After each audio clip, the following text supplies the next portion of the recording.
ऐसा कहा जाता है कि जो होता है अच्छे के लिए होता है। यह बात भले ही हम तब न समझ पाते हों, लेकिन इस बात का एहसास हमें बाद में अवश्य होता है।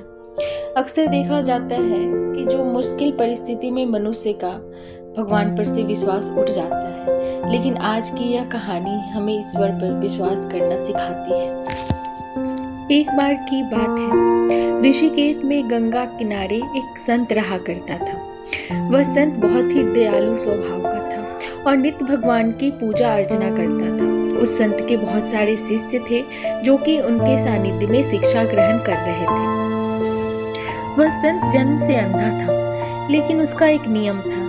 वह प्रतिदिन दिन ढल जाने के बाद गगनचुंबी पहाड़ों में सैर के लिए जाया करता। जब भी वह भ्रमण के लिए जाता तो हरि कीर्तन करते हुए जाता और इसी प्रकार वहां से रोज लौट आता था। अपने गुरु को प्रतिदिन ऐसा करता देख उसके शिष्य असमंजस में पड़ जाते थे कि वो अंधा होने के बावजूद भी ऐसा कैसे कर लेते हैं। एक दिन अपनी जिज्ञासा के चलते एक शिष्य ने उनसे पूछा, बाबा, आप हर रोज इतने ऊंचे ऊंचे पहाड़ों पर सैर करने के लिए जाते हैं, वहां तो बहुत गहरी खाइयां होती हैं और आप तो देख भी नहीं सकते। कहीं पांव डगमगा गए तो, या कोई जंगली जानवर आ जाए तो क्या आपको इन सब चीजों से जरा भी भय नहीं लगता? वह संत पहले थोड़ा मुस्कुराए और फिर वहां से चले गए। अगले दिन सुबह उन्होंने अपने शिष्य को भ्रमण के लिए साथ चलने को कहा। पहाड़ों पर चढ़ते समय बाबा ने शिष्य से कहा, यदि कोई गहरी खाई हो उन्हें बता दें। ऐसे ही वह दोनों चलते रहे और जैसे ही गहरी खाई आई, शिष्य ने बाबा को इस बारे में बताया और कहा, बाबा, गहरी खाई आ गई। यह सुनकर बाबा ने शिष्य से कहा, अब तो मुझे इस खाई में धक्का दे। बाबा की यह बात सुनकर शिष्य विस्मित होकर चारों ओर देखने लगा। उसने कहा, मैं आपको कैसे धक्का दे सकता हूँ?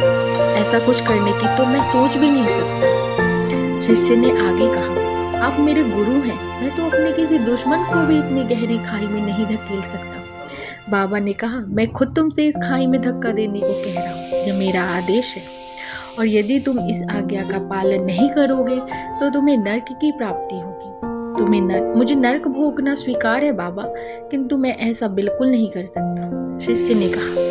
तब संत ने शिष्य से कहा, अब तुम्हें समझ आया? जब तुम एक सामान्य मनुष्य होकर मुझे गहरी खाई में नहीं धकेल सकते हो, तो भला मेरा परमात्मा मुझे गहरी खाई में कैसे गिरने दे सकता है? भगवान हमेशा गिरे हुओं को उबारते हैं और कभी किसी के साथ गलत नहीं होने देते हैं। यह सुनकर शिष्य ने अपने गुरु को प्रणाम किया और इस सीख के लिए धन्यवाद दिया। हमें कभी भी ईश्वर से अपने विश्वास को कम नहीं करना चाहिए। यदि आपके साथ अभी कुछ बुरा हो रहा है तो हो सकता है या आने वाले समय में बहुत कुछ अच्छा होने का संकेत हो। इसलिए भगवान पर हमेशा विश्वास रखें, उन्होंने आपके लिए जरूर कुछ अच्छा ही सोचा होगा। जय श्री राम।